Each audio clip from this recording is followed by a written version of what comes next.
Welcome to TAM Studios. I'm Joseph Ian Romero, Technical Account Manager for Genesis Cloud CX.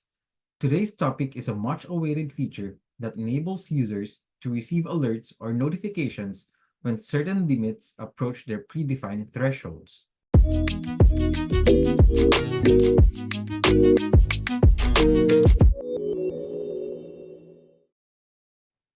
Genesis Cloud Platform processes billions of API requests per week and automatically scales to meet the demand of customers. In order to protect stability, the platform imposed limits on API requests if the number of requests exceeds a threshold. These limits are designed to allow adequate capacity for all users, applications, and organizations, and to ensure platform stability and promote good application development.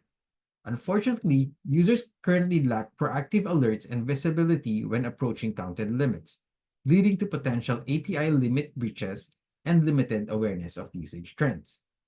Today, this gap has been addressed with the use of Operational Console from the Genesis Admin panel. This can be accessed under Admin, Troubleshooting section, and would require the following role and permission listed on the left. Operational events are actionable in nature and provide administrators with the necessary details to diagnose and troubleshoot issues which are available for 10 days. These events can be viewed either through the following: Operational Console page in Genesis Cloud, Triggers, a resource within Genesis Cloud that allows customers to configure a response to specific events that occur within Genesis Cloud, such as those in the Operational Console, or subscribe to operational events using an Amazon Event Bridge integration. For more information about the requirements and configuration for both triggers and Amazon Event Bridge integration, you may visit our Resource Center. Some events are voluminous in nature, or a single event does not always indicate an issue. To help administrators troubleshoot operational events, they can use the event catalog found in the Genesis Cloud Developer Center. Event Catalog provides additional context to events subscribed through the Operational Console.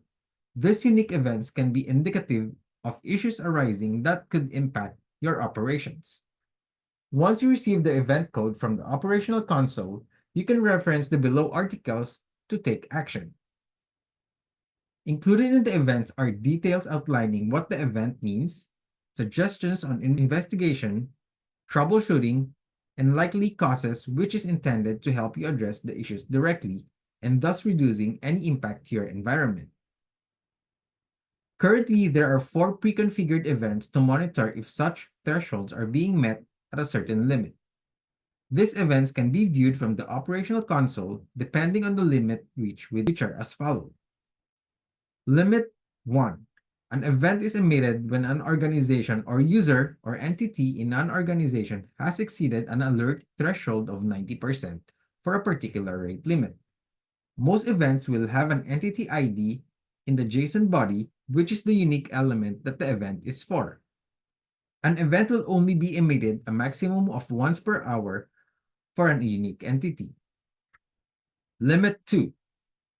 An event is emitted when an organization or user or entity in an organization has exceeded an alert threshold of 80% for a particular limit.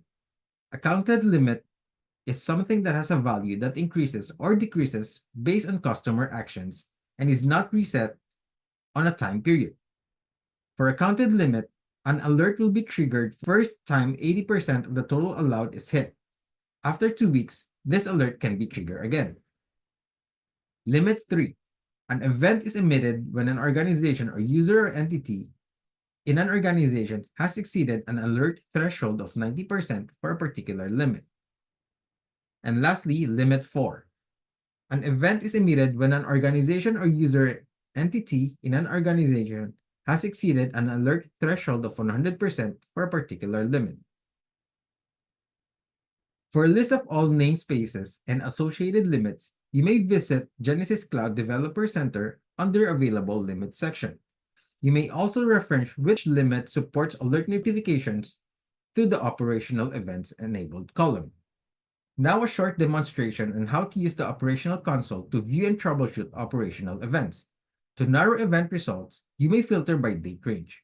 By default, the start date of the calendar displays the date before the last occurred event, and the end date displays the current date. Operational events are available for 10 days. After filtering the events by date range, you can filter by the entity name or ID and/or event definition ID fields. You may select one or more values from the dropdown under the event definition ID. Or filter by entering the entity name or ID under the entity name or ID search field. To view additional details for an operational event, click the Additional Event Details at the end. The Additional Event Details window appears. Details that appear in the Additional Event Details window vary based on the event definition ID. Click the event definition ID of an operational event to dynamically view related content from the event catalog. A reading pane opens to the left with details that include troubleshooting steps, context on potential causes, and testing recommendations. This concludes my presentation about the additional troubleshooting enhancement for content limits, monitoring, and alerts. For questions and concerns, you may send it at tamstudios@genesis.com. Thank you, and catch you in the next episode of Tam Studios.